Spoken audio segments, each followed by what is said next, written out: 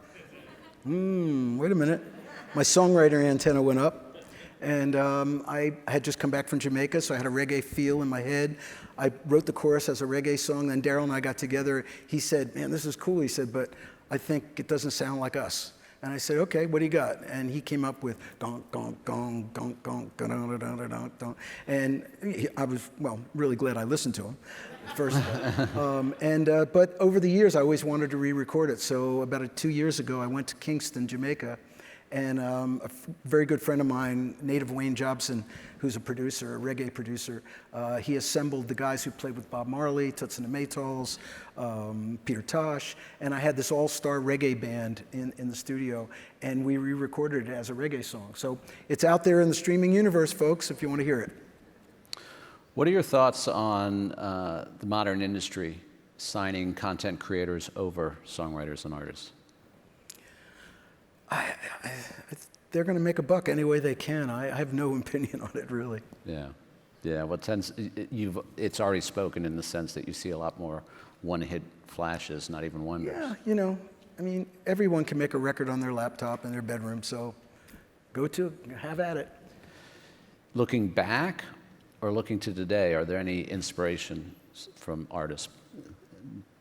Oh, there's so many. You know, what I've found is that the young artists who are dedicated and have a lot of talent are incredibly talented and miles ahead of where I was and my contemporaries were at the same age.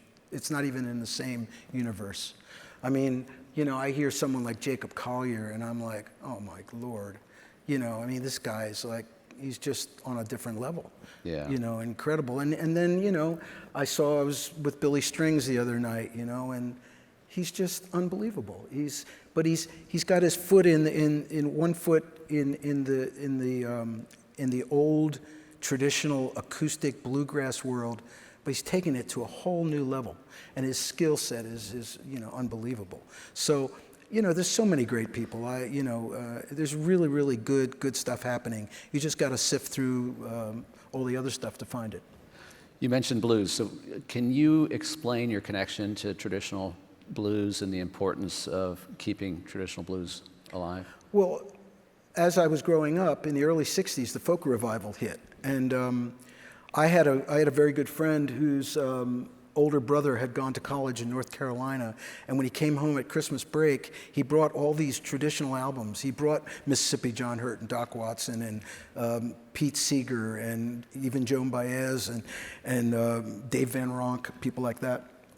And so I, as a young guitarist, I wanted to learn that music, but of course it wasn't as easy as it is on YouTube today, where you have people demonstrating stuff for you. We had to drop the needle, you know, you had to play a record, put the needle down, listen for 5 seconds, pull it off and go, and figure out what. But the hard part was a lot of these old folk and traditional artists, their guitars weren't even tuned.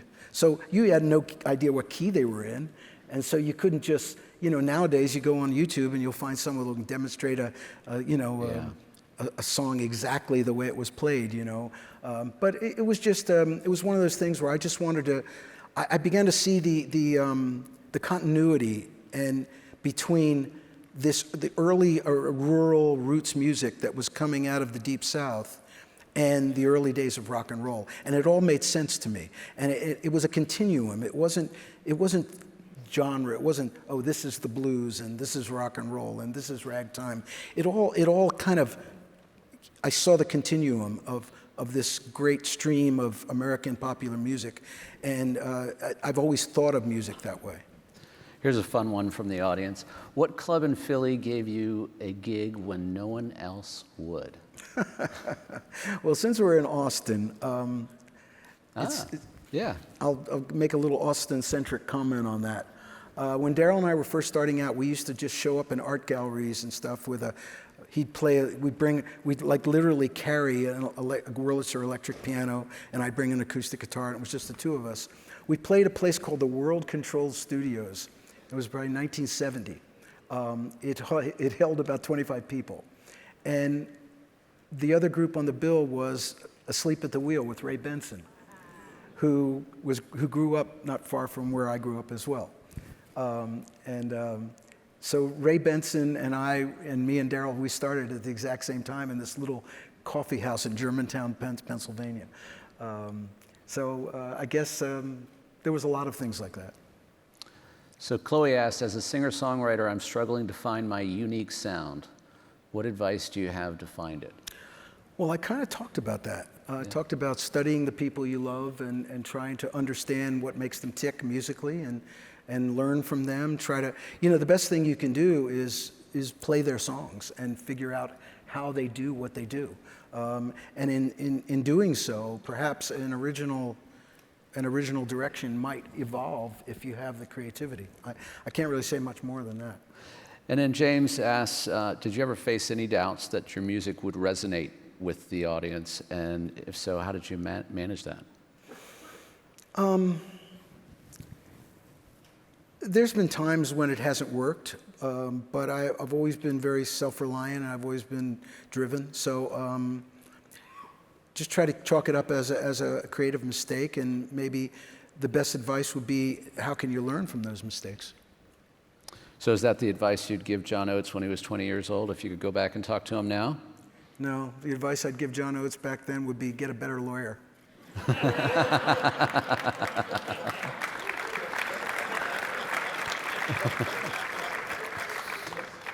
Did you, for you and Daryl, for the Daryl Hall and John Oates releases, did you collaborate together, or was one song typically one person or the other? We actually wrote a lot independently. I think there's a common misconception about writing teams. You take, if you want to take like the classic writing team, if you go back to the Brill Building, or even back to the 20s and everything, you had a lot of times the old classic writing team was an instrumentalist and a lyricist. The best example for me, one of my favorite, is Lieber and Stoller, the great Lieber and Stoller. I worked with Jerry Lieber's son, Jed, and I got to meet Jerry Lieber, who I consider to be one of rock and roll's greatest lyricists of all time. But that, and a lot of people think it was done together. It's very seldom done together. Look at Jagger and Richards, look at Lennon and McCartney. A lot of times they wrote separately, but then they came together, and it was a kind of a flexible relationship, and that's how it was with me and Daryl. Sometimes, Daryl would have basically a whole song, and he'd play it for me, and I'd say, well, it's like one of those, you can't see the forest for the trees. Sometimes, as a writer, you're so deep inside your own thoughts and your own, direction, that someone might say, well, you know what? That thing that you think is the hook might be better as a bridge.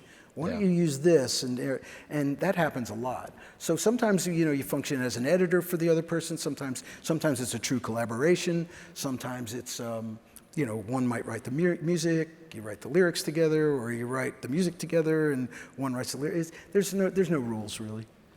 Has your musicianship, or has your artistry, or your writing changed over the past 50 years? Oh, yeah. I'm way better now. And do you approach it differently, or? Well, without going into too much detail, being on tour with Hall & Oates for 30, 40 years, however long it was, 50 years, it was crazy. I just felt like it was something I could do. I could do in my sleep. It wasn't very challenging for me to play the big hits because I've been playing them for so long. Moving to Nashville was a real wake-up call for me. When I started to play in the studio with some of the great instrumentalists, the Sam Bush, Jerry Douglas, Bela Fleck, these incredible, Tom Bukovac, Guthrie Trapp, these incredible instrumentalists. And I realized that my name and reputation might get me into the door, but if I really wanted to stay at the party, I had to up my game. And it was a real wake-up call, and I began to woodshed and practice. So in the early 2000s, I started to take my guitar playing a lot more seriously, because there was things I could do in my sleep, but I couldn't do anything more than that. And I said, well, wait a minute, that's not gonna cut it here in Nashville. And say what you want about Nashville, but I'll tell you folks, it's the greatest collection of musicians on the planet. There's no place on earth where more talent is focused in one little place. And if you're not good in there, you might as well go home, because it's serious, serious level, high level. And so when I realized where the benchmark was, I started practicing. And to this day, I practice probably more than I ever have in my life. So Isabel asks, what is your involvement like in Palm Springs? When the Morning Comes is one of my favorite songs of all time. No involvement at all. Here again, we get these requests frequently. That was a request. We get it from our publisher and our label, who reaches out to us and say, hey guys, we've got this cool little video streaming show called Palm Springs. They want to use When the Morning Comes. What do you think? And a lot of times we'll say, well, what's it about? They might send us a snippet of the script, so we can tell if it's not offensive or crap. And and if we like it, we say yes, and if we don't like it, we say no. So simple as that. You talked a little bit about pockets of the music industry, 50 years ago. How has the Philadelphia music scene, do you think, changed from 50 years ago into today? Oh, I have no idea. I haven't lived in Philadelphia for 50 years. Yeah. So all I know is that when I was there, it was Gamble and Huff, and two of the greatest songwriter, producers, entrepreneurs ever. Daryl and I actually had an opportunity to work with Gamble and Huff as we were starting out. But we wanted to kind of carve our own path, and instead of staying in Philadelphia and working with them, we went to New York and, kind of did our own thing. But I have the highest respect for those records that they've made, with the Intruders and the OJs and the Stylistics, and Tommy Bell in particular, one of the great unsung heroes of R&B, unbelievable songwriter, and Linda Creed, who wrote a lot of lyrics with him. They're just great. Amazing, amazing people. And what's going on in Philadelphia right now? I think it's the Eagles. But that's pretty much all I know. So last question, how do you keep your passion for music while it's still your career and your job? It's the only thing I've ever done my whole life. I don't know what else to say. I don't want it to end, So I'm just going to enjoy it. I work harder. I've crafted my career now to a sustainable level where I know physically how many shows I can do. I know what my voice can handle, what it can't, what my brain can handle. I like being home, and I like doing it in a really straightforward, simple way, and that's why I enjoy this acoustic show that I'm doing. Thanks, John. Thank you.